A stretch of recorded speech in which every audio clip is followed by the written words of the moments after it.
Hi, I'm Dave Pierce, and I'll be presenting this update on the Easy Load venture that was prepared by myself and partners Steve Ruskowitz and Justice Wonderly today.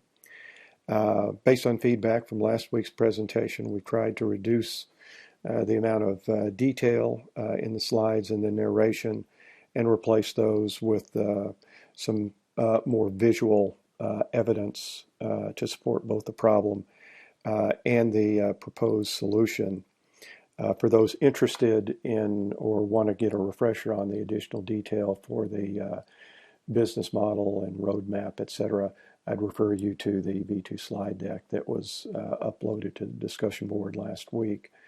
Our mission remains to develop a safe, cost-effective, easy-to-use, and portable means for one person to load and unload a full-size motorcycle. But to really express the problem, we'll resort to videos and the adage that a picture is worth 1,000 words. So here we go.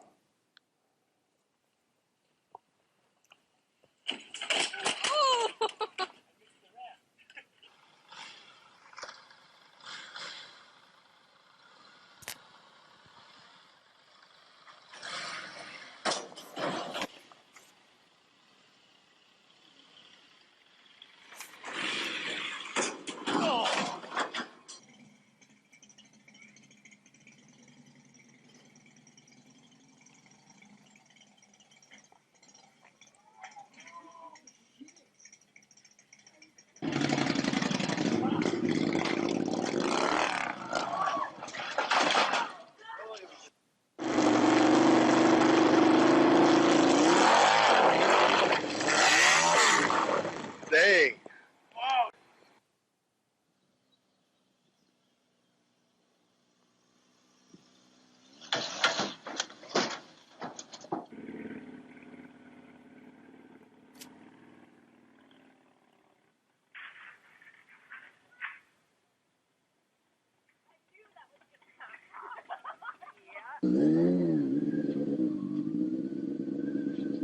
As you can see, I'm a little scared.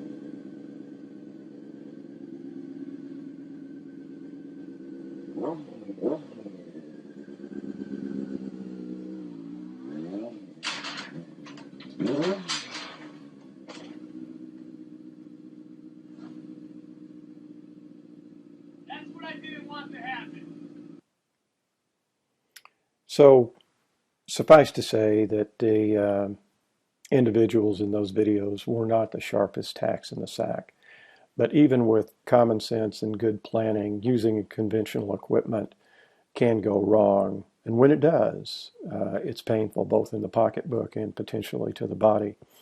I can say from experience that even a small drop, the damage to the bike's going to be north of $1,000. So a lot of these videos out there, which, among other things, is further reinforcement of the need for a solution.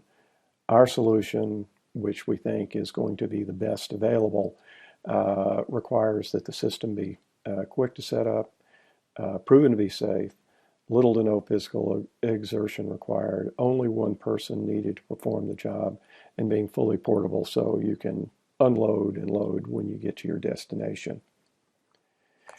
In terms of how it works, the conceptual illustration here shows that the motorcycle is stabilized and pulled into the bed of the truck by a motorized shuttle that engages the front wheel, and the shuttle interacts with a specially designed ramp.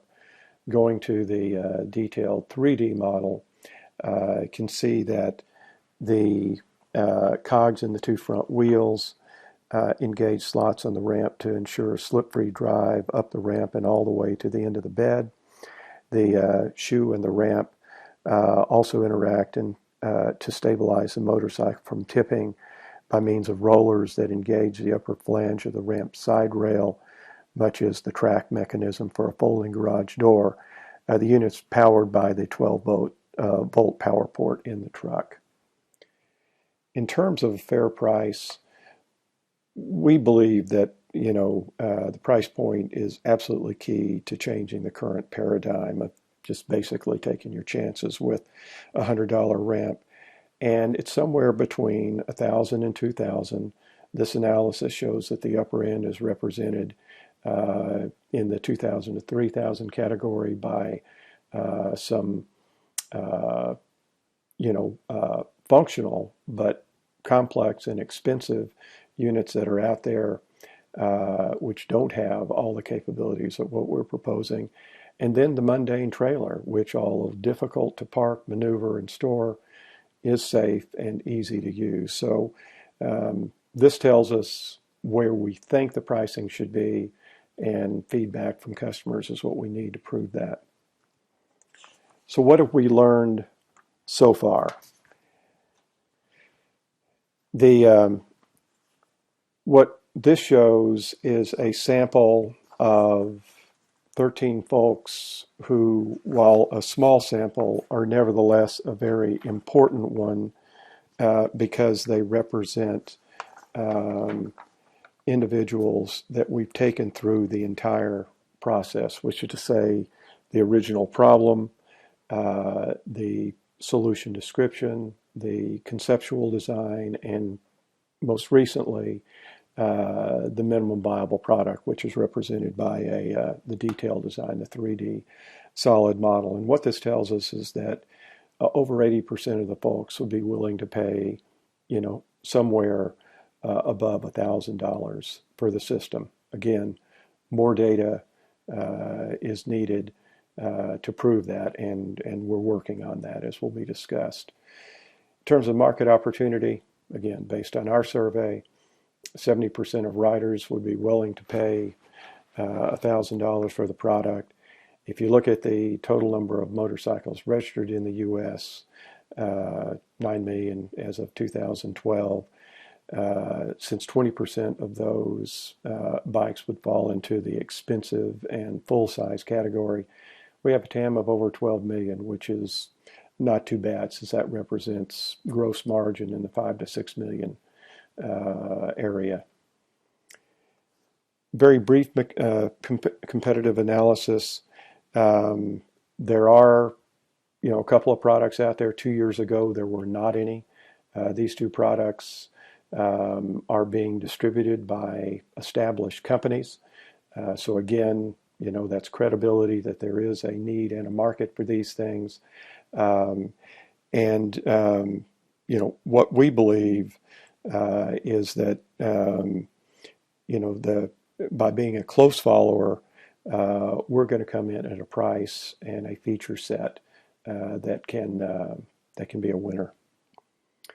The business model is really based on beachhead market that is going to be established. Motorcycle schools.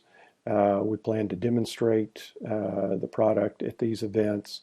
We'll advertise on the school's website. We'll have products for sale, ideally to riders before they get there, and if not, to those who are feeling the pain at the track and are interested in buying one so they can at least load it up and get it back home. The business model, as it relates to the second half of 2016, is really the extension of our evidence-based analysis. In other words, we're going to use that limited rollout to prove or disprove that it's worth making additional investments, in both in terms of inventory, in terms of sales and marketing, and distribution infrastructure. The team, it all started with Mount Whitney and the eastern face of the Sierra Nevadas as a backdrop on our annual Trans-Sierra ride. This is where we hatched the idea of doing this in mid-September. I'm responsible for the systems engineering piece. Steve's our mechanism pro. Justice is taking up responsibility for the structural engineering piece. Together we have over 50 years of experience that we can bring to bear on the problem. In terms of where we've been so far, first month, we spent a going through the process with what we had in terms of problem definition and conceptual solutions.